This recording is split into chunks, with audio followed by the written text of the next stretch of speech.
Hello guys, welcome back. आज हम लोग बात करेंगे हमारी इंट्रोडक्टरी मैक्रो इकोनॉमिक्स के नेक्स्ट चैप्टर के ऊपर, जो कि है हमारा chapter number 10, the government budget. आज हम लोग बात करेंगे हमारे गवर्नमेंट बजट होते क्या हैं, उनके क्या फीचर्स होते हैं, क्या ऑब्जेक्टिव्स होते हैं, किस लिए बजट बनाया जाता है, कब बजट आता है, कौन बजट लाता है। ये सारे क्वेश्चंस के आंसर आपको आज इस वीडियो में मिल जाएंगे। तो चैप्टर का जैसे मेरा नाम है यहाँ पे गवर्नमेंट बजट, तो गवर्नमेंट से तो हम सभी फैमिलियर है कि जो भी डेमोक्रेटिक पार्टी हमारे कंट्री में रूल करती है वो हमारी डेमोक्रेटिक कहलाती है या फिर वो हमारी गवर्नमेंट कहलाती है। बजट का मतलब होता है कि जब हम अपनी इनकम से अपने खर्चों के रिगार्डिंग प्लान आउट करते हैं, उस पूरे प्रोसेस को या उस एस्टिमेशन को हम लोग बोलते हैं बजट। जैसे घर में भी होता है, जैसे घर में जिनके अभी वर्किंग पर्सन है, सैलरी आती है, जो भी आपका वर्किंग पर्सन है वो सैलरी लाके मम्मी के या जो भी हाउस होल्ड लेडी है जो घर को चला रही है उसके हाथों में लाके रख दिया कि ये तुम्हारा महीने का खर्चा है 5,000, 10,000, 15,000, 20,000, 50,000, जो भी एक्सपेंसेस आपके मंथली होते हैं उसके अकॉर्डिंग आपने उनको दिया कि भाई ये तुम्हारा इस साल इस महीने का बजट है और तुमको पूरे घर का खर्चा इस पूरे उसमें चलाना है। तो यहाँ पे क्या हुआ, वो जो हाउस होल्ड लेडी है या जो हाउस वाइफ है उसने क्या किया, वो 50,000 रुपए उसकी इनकम हो गई। इनकम इन सेंस वो तो बजट के उसको मिला हुआ है। अब इस 50,000 में वो अपने एक्सपेंसेस को प्लान आउट करेगी। या जो वर्किंग पर्सन है घर का, उसकी सैलरी फॉर एग्जांपल 50,000 है, तो उसने भी प्लान आउट किया कि 50,000 में एक काम करते हैं कि 50,000 में 20,000 हम घर में घर खर्च के लिए दे देंगे, 10-15,000 रुपए की मेरी EMI जो है वो चली जाती है, 5-10,000 रुपए हम अपनी सेविंग्स के लिए रख लेते हैं। तो उसने भी तो चीजों को प्लान आउट किया ना, और कहां से किया, उसने अपनी इनकम से अपने खर्चों को प्लान आउट कर लिया। तो जो ये बजट है, ये बजट हम अपने डे टू डे लाइफ में house hold sector, producer sector, primary sector, secondary sector, tertiary sector, government, national agents, मतलब जो कोई भी है इकोनॉमी में, कोई भी पर्सन जो इनकम अर्न करता है वो अपनी इनकम से बजट बनाता जरूर है। अब जो हमारा टॉपिक है वो है हमारा गवर्नमेंट बजट, की गवर्नमेंट बजट कैसे बनाती है। तो ये जो गवर्नमेंट बजट होता है, ये गवर्नमेंट बजट जो है वो हमारे जो मिनिस्टर्स होते हैं, प्राइम मिनिस्टर हो गया and finance minister, prime minister और फाइनेंस मिनिस्टर मिलके ये बजट जो है वो हमारी कंट्री के लिए पेश करते हैं। इस बजट की जो डेट होती है वो हमारा आता है फरवरी में। फरवरी की जो लास्ट वर्किंग डे होगा, फरवरी का लास्ट वर्किंग डे या फिर फर्स्ट वर्किंग डे, फर्स्ट और लास्ट वर्किंग डे इसमें अनाउंस हो सकता है। यानी कि मतलब अगर मान लीजिए 1 फरवरी अगर वर्किंग डे हुआ, या 2 फरवरी वर्किंग डे हुआ, या 3 फरवरी वर्किंग डे हुआ, तो आपका जो भी फर्स्ट वर्किंग डे होगा और जो भी लास्ट वर्किंग डे होगा उसमें अनाउंस किया जा सकता है। या फिर जिस दिन भी मेरे जो प्राइम मिनिस्टर है और फाइनेंस मिनिस्टर है, अगर वो चाहते हैं कि हमारा बजट आज लॉन्च होना चाहिए तो वो उस दिन भी लॉन्च कर सकते हैं। जैसे फॉर एग्जाम्पल ये हुआ कि फरवरी के पहले वर्किंग डे में किया जाएगा, चलो ठीक, फरवरी का पहला वर्किंग डे आया 1 फरवरी, but due to any reasons क्या हुआ, हमारा जो बजट था वो प्रॉपर्ली प्लान नहीं हो पाया, या उसका बिल पास नहीं हो पाया, या कोई उसमें दिक्कतें आ रही थी, तो वो फर्स्ट वर्किंग डे में अनाउंस नहीं हो पाया। अब मेरे पास 2 ऑप्शन है, या तो 1 तारीख मतलब उस फर्स्ट वर्किंग डे के अलावा जिस दिन भी प्राइम मिनिस्टर और फाइनेंस मिनिस्टर कह दे उस दिन कर सकते हैं, या फिर फरवरी के लास्ट वर्किंग डे में कर सकते हैं।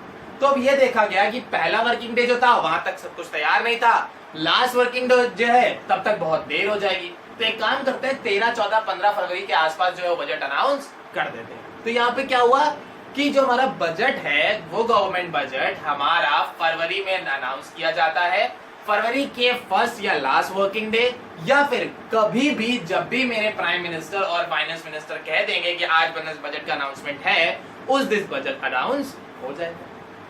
बात समझ में आ गई ना।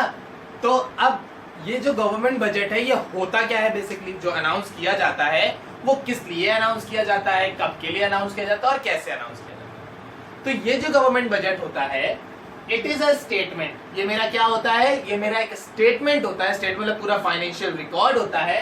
किस चीज का financial record, expected receipt and expected expenditure.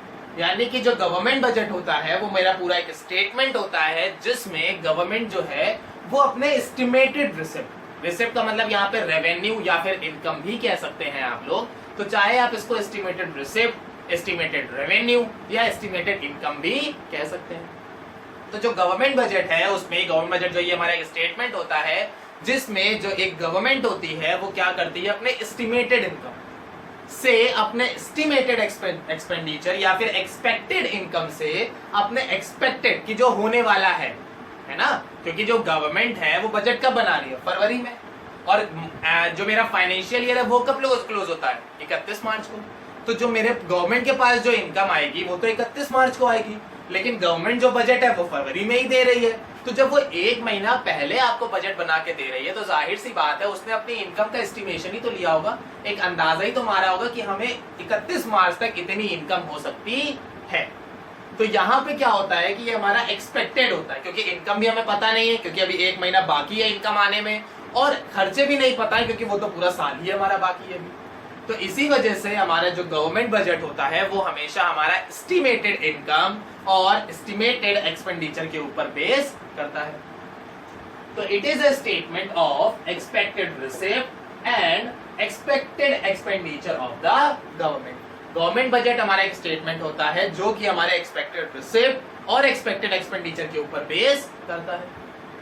अब ये जो गवर्नमेंट बजट होता है ये कब के लिए बनाया जाता है, upcoming financial year. Upcoming financial का मतलब जो आने वाला साल है, जैसे अब 2020 चल रहा है, 2020 का बजट कब आया था, फरवरी में आया था। तो जो 2020 फरवरी में बजट आया था वो कब के लिए आया था, 2020 मार्च से लेके 2021 मार्च तक के लिए, यानी 1 अप्रैल 2020 से 31 मार्च 2021 तक का ये पूरा बजट हमारा था।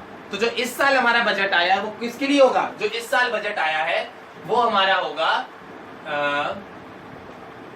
1 अप्रैल 2020 से 31 मार्च 2021, ठीक है ना। अगले साल जो बजट आएगा, जो अगले साल फरवरी में बजट आएगा वो किसके लिए होगा, वो होगा 1 अप्रैल 2021 से 31 मार्च 2022 तक। कहने का मतलब यहाँ पे ये है कि जो भी गवर्नमेंट बजट अनाउंस करती है वो अपने आने वाले फाइनेंशियल ईयर के लिए अनाउंस करती है, क्योंकि पिछला वाला तो निकल गया ना, जो 2020 में उसने बजट लॉन्च किया फरवरी में और मार्च में उसको इनकम होगी, वो जो इनकम है वो तो 19-20 सेशन की होगी, 2019 से 2020 के सेशन की होगी, और जो पैसा इस्तेमाल होगा वो 2020-21 सेशन में होगा। तो जो गवर्नमेंट का बजट होता है वो गवर्नमेंट बजट वो अपने आने वाले फाइनेंशियल ईयर के लिए प्लान आउट करके रखती है। इसी वजह से, क्योंकि वो आने वाले साल के ऊपर हो रहा है, तो आने वाले साल यानी कि फ्यूचर, और फ्यूचर के बारे में तो कुछ पता ही नहीं होता है। इसी वजह से जब फ्यूचर के बारे में हमें कुछ पता नहीं है तो यहाँ पे हमारी जो इनकम और एक्सपेंडिचर होते हैं वो दोनों के दोनों मेरे क्या हो जाते हैं, एक्सपेक्टेड हो जाते हैं। Next, that reveals budgetary and fiscal policy of the government. Government या जो हमारी सरकार है, गवर्नमेंट है, वो जो भी प्रोग्राम एंड पॉलिसीज इंप्लीमेंट करती है, the government budget implemented whatever the plan and policies for the country is known as budgetary policy और fiscal policy। यानी कि जो मेरी गवर्नमेंट है वो हमारी कंट्री के अंदर जो भी प्रोग्राम इंप्लीमेंट करती है, जो भी पॉलिसीज इंप्लीमेंट करती है, या जो कुछ भी प्रोग्राम एंड पॉलिसीज हमारी इकोनॉमी में लेके आती है, उस प्रोग्राम एंड पॉलिसी को हम लोग बोलते हैं बजटरी पॉलिसी या फिर फिस्कल पॉलिसी। बात समझ में आ गई? तो गवर्नमेंट बजट क्या होता है, it is a statement of expected revenue and expected expenditure of the government for the upcoming financial year. ठीक, it reveals the budgetary and fiscal policy of the government. इस गवर्नमेंट बजट में हमें government की आने वाले साल के लिए जो भी प्रोग्राम या पॉलिसीज हैं उनके बारे में भी पता चल जाता है। तो जो भी गवर्नमेंट या जो गवर्नमेंट है वो जो भी प्रोग्राम या पॉलिसीज लेके आ रही हैं, उन प्रोग्राम या पॉलिसीज को हम लोग कहते हैं बजटरी पॉलिसी या फिर फिस्कल पॉलिसी। ठीक, अब आते हैं, the government budget has two aspects. Two aspects का मतलब क्या हो गया कि गवर्नमेंट बजट में दो चीजें होती हैं। कौन कौन सी दो चीजें होती हैं? अभी जैसे मैंने यहाँ पे बताया, रिसिप्ट एंड एक्सपेंडिचर, दो चीजें होती हैं। तो वही यही दो एस्पेक्ट जो होते हैं वो हमारे गवर्नमेंट बजट के होते हैं।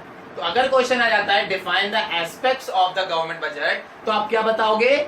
It has two aspects. हमारे गवर्नमेंट बजट के दो एस्पेक्ट्स होते हैं, पहला बजटरी रेवेन्यू, दूसरा बजटरी एक्सपेंडिचर। दो होते हैं, कौन से होते हैं? Budgetary revenue and budgetary expenditure. इस रेवेन्यू को हम लोग यहाँ पे रिसिप्ट भी कह सकते हैं। जैसे यहाँ पे मैंने मेंशन किया है ना, रिसिप्ट एंड एक्सपेंडिचर। तो यही दो एस्पेक्ट्स या यही दो पार्ट जो होते हैं वो हमारे गवर्नमेंट बजट के एस्पेक्ट्स कहलाते हैं। अब अगर गवर्नमेंट को सारी चीजें बैलेंस रखनी, सब कुछ एकदम बढ़िया रखना है, मेंटेन रखना है, तो क्या करना होगा? Bye maintaining these two aspects, यानी इन दोनों एस्पेक्ट्स को मेंटेन करके, मेंटेन का मतलब क्या हो गया? अपनी इनकम को, मतलब अपने खर्चों को अपनी इनकम के बराबर रखो, या अपनी इनकम को अपने खर्चों के बराबर रखो। अगर आप 100 रुपए कमा रहे हो तो जो खर्चा करो वो 100 रुपए में ही करो।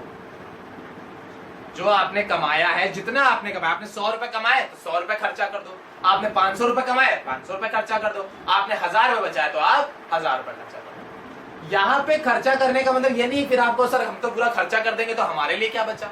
खर्चा in the sense consumption expenditure, investment expenditure and आपकी सेविंग, ये तीनों ही कंपोनेंट आप यहाँ पे कंसीडर कर सकते हो।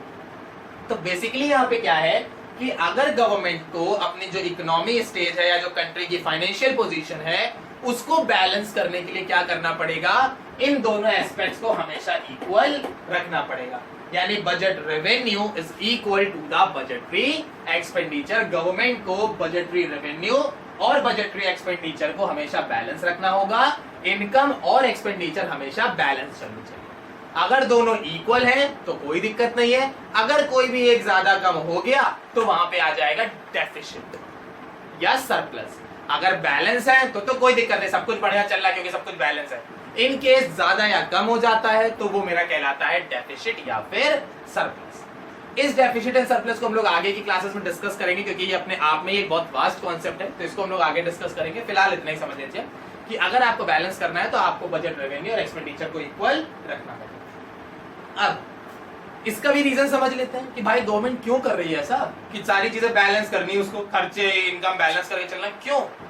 अगर गवर्नमेंट खर्चे और इनकम को बैलेंस कर लेती है तो उससे गवर्नमेंट दो ऑब्जेक्टिव अचीव करती है जो उसके मेन ऑब्जेक्टिव है। The twin main objective of the government are growth and stability. Two main objective, ठीक है ना। अगर क्वेश्चन आता है, क्वेश्चन बहुत कंफ्यूज करता है, ये क्वेश्चन बहुत कंफ्यूज करता है और बच्चों को आते हुए गलत कराता है। अगर क्वेश्चन पूछ रहा है गवर्नमेंट के दो मेन ऑब्जेक्टिव बता दो, बस ज्यादा मत बताओ, इतना मत पूछ रहे हैं हम आपसे, हम सिर्फ इतना पूछ रहे हैं the two main objective of the government. तो यहाँ पे दो मेन ऑब्जेक्टिव आपके हैं, ग्रोथ एंड स्टेबिलिटी। पहला हो गया ग्रोथ, दूसरा हो गया स्टेबिलिटी। तो जो गवर्नमेंट है वो दो मेन ऑब्जेक्टिव अचीव करना चाहती है, वो चाहती है ये दो अचीव हो जाए बस। और वो क्या है? हमारी कंट्री ग्रो करती रहे और ग्रो करने के साथ साथ वो स्टेबल हो जाए, मतलब जिस जगह ग्रो करके पहुंचे वहां स्टेबल हो जाए, वहां से नीचे मत आए। सिंपल सी बात है। जैसे आप मान लीजिए इस साल कंट्री में जीडीपी ग्रोथ हुई 10%, तो गवर्नमेंट ये चाहेगी कि अगले साल 12% हो, 11% हो, 10.5% हो, बस 9% ना या 9.5% ना आ जाए। तो ग्रोथ एंड स्टेबिलिटी का मतलब क्या हो गया कि हर साल हम ग्रो करते रहे, प्लस हम उस ग्रो वाली सिचुएशन को अटेन करके रखे, रिटेन करके रखे, हम उससे नीचे ना आ पाए, हम उससे ऊपर ही जाए।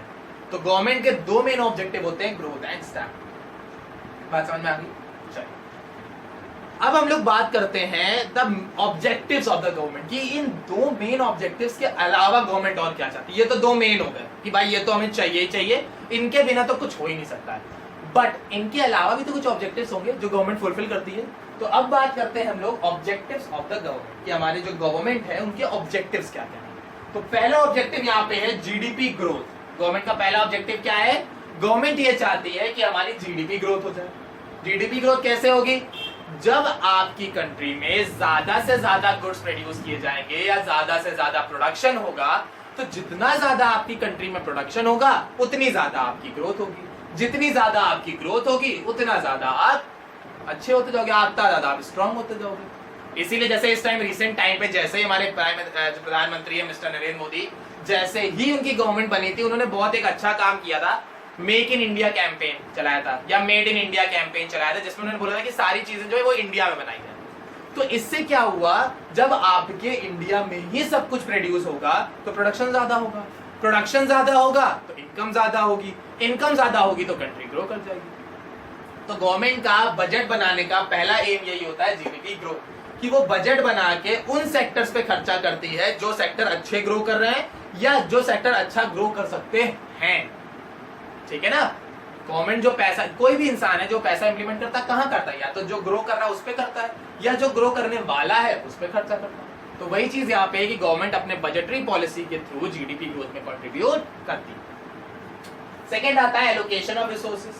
गवर्नमेंट क्या करती है, अपने जो रिसोर्सेज है, अब गवर्नमेंट के रिसोर्सेज क्या है, उसके रिसोर्सेज मनी है, जो पैसा उसके पास आ रहा है, तो गवर्नमेंट अपने रिसोर्सेज को इस तरीके से इस्तेमाल करती है, इस तरीके से एलोकेट करती है, इस तरीके से उसका इस्तेमाल करती है कि उसका मैक्सिमम यूटिलाइजेशन। जैसे उन्होंने क्या किया, एक साल जो बजट था उसमें फोकस कर दिया प्राइमरी सेक्टर वालों पे, तो जब एक साल उन्होंने सिर्फ एग्रीकल्चर पे ध्यान दिया तो एग्रीकल्चर ग्रो कर जाएगा।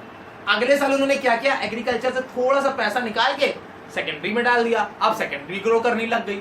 तीसरे साल उन्होंने क्या किया, टेरिशरी पे पैसा डाल दिया, अब टेरिशरी ग्रो करने लग गई। तो उससे क्या हुआ, पहले प्राइमरी पे ध्यान दिया, फिर सेकेंडरी पे ध्यान दिया, फिर टेरिशरी पे ध्यान दिया। जब तक प्राइमरी की नीचे आने की स्टेज होगी तब तक फिर से घूम के प्राइमरी पे आ गए। अब फिर प्राइमरी को ग्रो कराया, फिर सेकेंडरी को ग्रो कराया, फिर टेरिशरी को ग्रो कराया।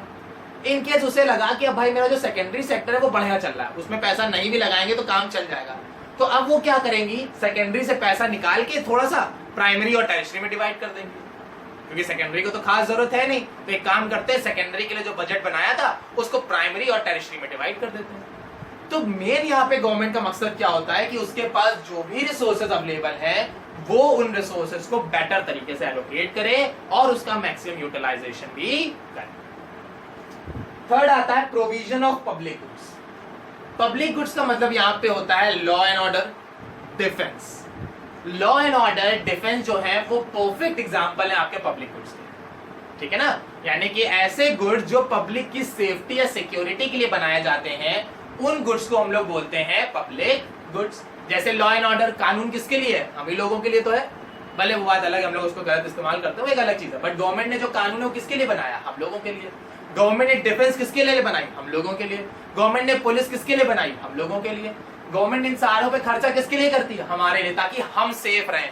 अपनी कंट्री के अंदर जो एक नॉर्मल इंसान है वो सेफ फील करे, इसलिए गवर्नमेंट क्या करती है, पब्लिक गुड्स बना के रख लेती है।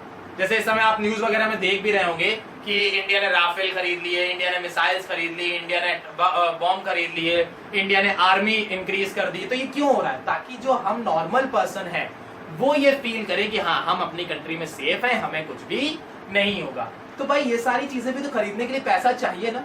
तो गवर्नमेंट के पास जो भी इनकम आती है उस इनकम का कुछ हिस्सा जो है वो अपने पब्लिक गुड्स पे यानी कि डिफेंस, लॉ एंड ऑर्डर पे खर्चा कर देता है, और कुछ बचा के भी चलता है कि इन केस कुछ इमरजेंसी आती है तो वो उस पर खर्चा कर सके। ठीक, नेक्स्ट इकोनॉमिक स्टेबिलिटी। स्टेबिलिटी में आपको यहाँ पे डिफाइन कर चुका हूँ कि एक पोजीशन आ जाए जिसको हम होल्ड कर लें कि उससे नीचे ना आए। बस हमारी जो ग्रोथ हो रही है वो ग्रोथ अगर 10% हो गई तो अगले साल 11 ही पहुंचे, 9.5 ना आ जाए, सीधी सी बात है ये। तो ग्रोथ एंड स्टेबिलिटी में सेकंड पॉइंट हमारा स्टेबिलिटी। बैलेंस रीजनल ग्रोथ, हर पर्टिकुलर रीजन को, चाहे वो प्राइमरी सेक्टर हो, सेकेंडरी सेक्टर हो, टेरिशरी सेक्टर हो।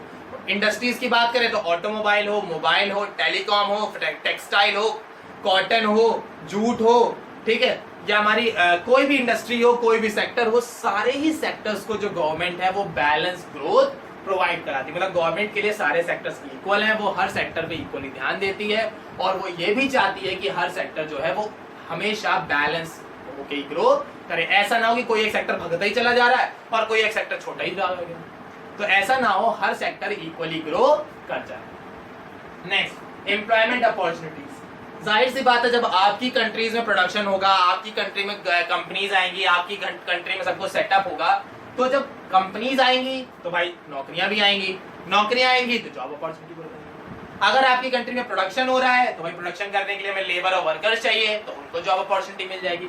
तो गवर्नमेंट का मेन ऑब्जेक्टिव यही होता है कि ज्यादा से ज्यादा वो प्राइवेट सेक्टर पे ध्यान दे, ताकि वहां पे जॉब अपॉर्चुनिटीज क्रिएट हो। जितनी ज्यादा जॉब अपॉर्चुनिटीज क्रिएट होंगी उतना ही ज्यादा हमारी कंट्री को भी फायदा होगा। नेक्स्ट आता है redistribution of income and wealth. Redistribution का मतलब क्या हो गया कि जो ये गवर्नमेंट है उसके पास जो भी पैसा आता है, जो भी इनकम वो जनरेट करती है, जो हमारे टैक्सेस के थ्रू गवर्नमेंट के पास पैसा जाता है, गवर्नमेंट का जो सोर्स ऑफ इनकम है वो टैक्सेस और नॉन टैक्सेस होते हैं, ये भी आगे हम लोग पढ़ेंगे। तो जो गवर्नमेंट के पास जो भी रिसिप्ट वगैरह जाती है, गवर्नमेंट उसको क्या करती है, रीडिस्ट्रीब्यूट करती है। रीडिस्ट्रीब्यूट करने का मतलब क्या हो गया, इनको दोबारा से डिस्ट्रीब्यूट करती है in the form of per capita, है ना।